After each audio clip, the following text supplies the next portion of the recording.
another physical body. So this is first philosophy of the Vedas. Second, since soul is energy, it can be transferred from one body to another body. The energy will not die, it is the matter that dies.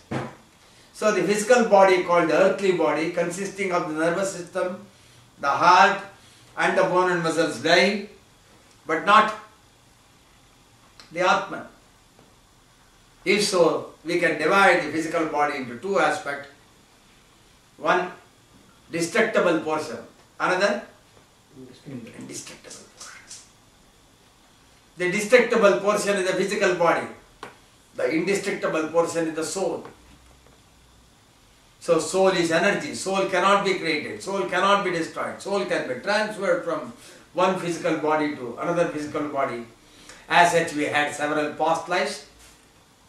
And if we don't get mukti, moksha, we are going to have several more lives also.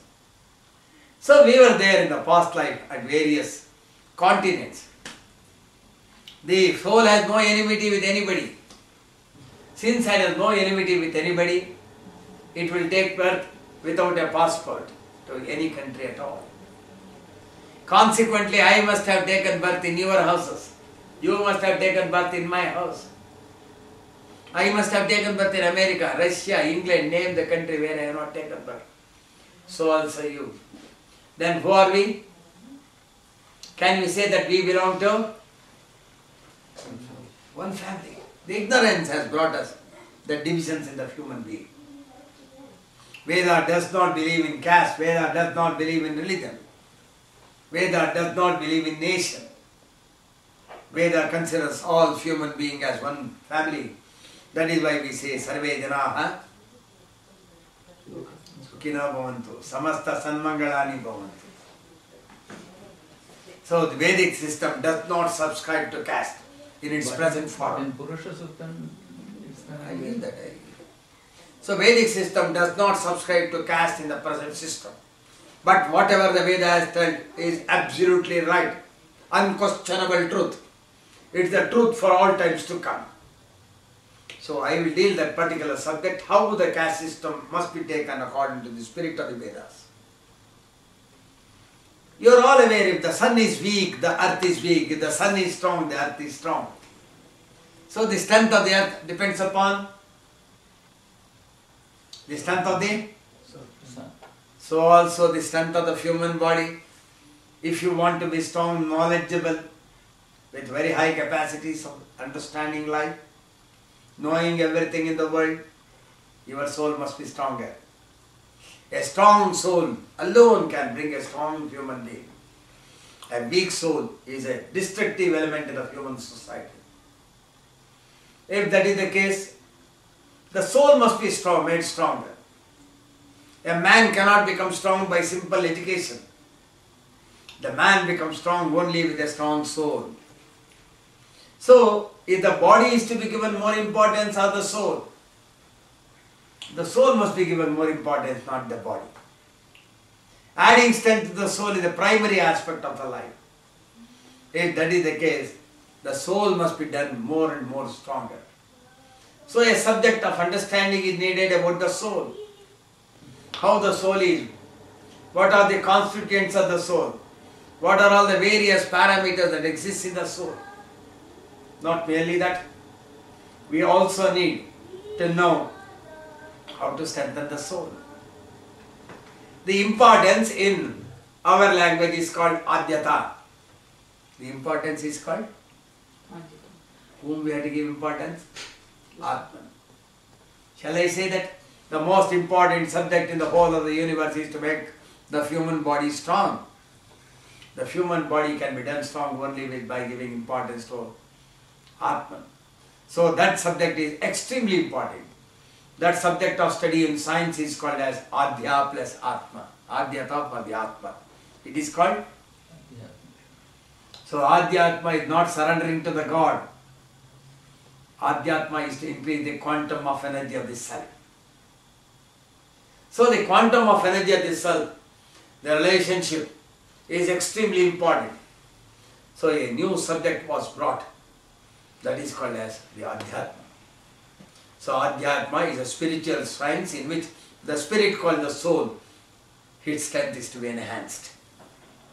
So enhancing the soul strength is the basic aspect of the life. I take the food not for the body. I take the food for running the body. The body has got a relationship with the soul. The soul delivers energy to the body. But the function of the physical life is not that the body must be run by the soul. On the contrary, the body must run the soul.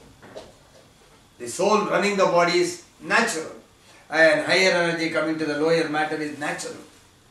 But a lower matter called the physical body must run the soul.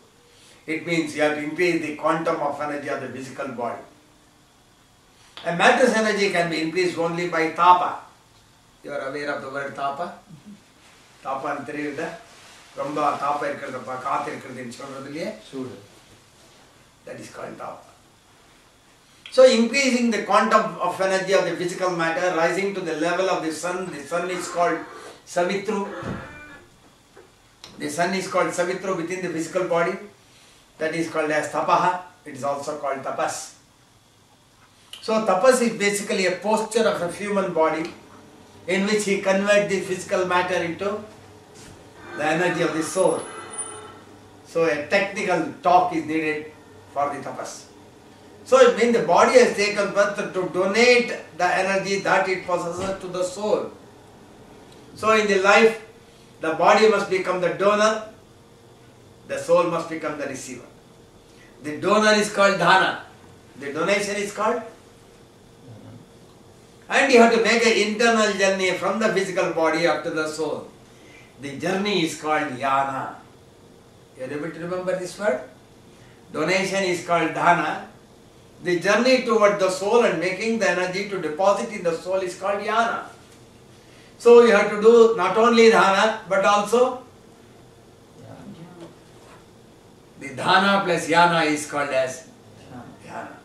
Atmanam Vishayam Dhyanam, that is what Acharya Shankara says. So the purpose of life is to donate energy to the soul. That is why we have taken birth. The soul has got 27 names. One name is Brahma, one name is Savitru, one name is Pushane, one name is Ta. Like that he has got 27 different names. I hope you also have 27 names. Your son calls you as your father, but your father called you as son. Your wife called you as husband. Your sister called you as brother. An elder sister called Tamma, Tambi. Younger sister called Anna. Similarly, depending upon the relationship, you have got different name. Similarly, depending upon the relationship of the son and what it is doing, you have got different names. When you energize the soul, you are adding energy. That is called as Savi. Savi means to take that matter with interest. It is called Savita. So when you add energy to the soul is called Savita. It is also called Brahma. So you are taking the food, why? To energize the Brahma. So you say whenever you take food, you will make a pratigna that I am going to energize the Brahma. The food is not for the prana of the physical body. It is for the Brahman. What do you say? Prana is swaha, apana is swaha, vyana is swaha, samana is swaha, udana is swaha. Lastly we tell, so we are doing pratigna whenever we take the food. So it means the purpose of life is to energize the soul. The purpose of life is to add energy to the soul. So if the soul becomes stronger, you are stronger in the next life. This is to be done by all human beings. There is no caste, there is no religion involved in it. It is a process of centering the human beings. As such, process of centering the human beings must be adopted by one and all. So what is common to the whole of human being is to increase the quantum of energy of every person. Whether he is in this country or in some other country. Because the desha comes on account of dvesha. Two people quarrel together, it results in two deshas, two nations because of the dvesha. Dvesha pudi irudha?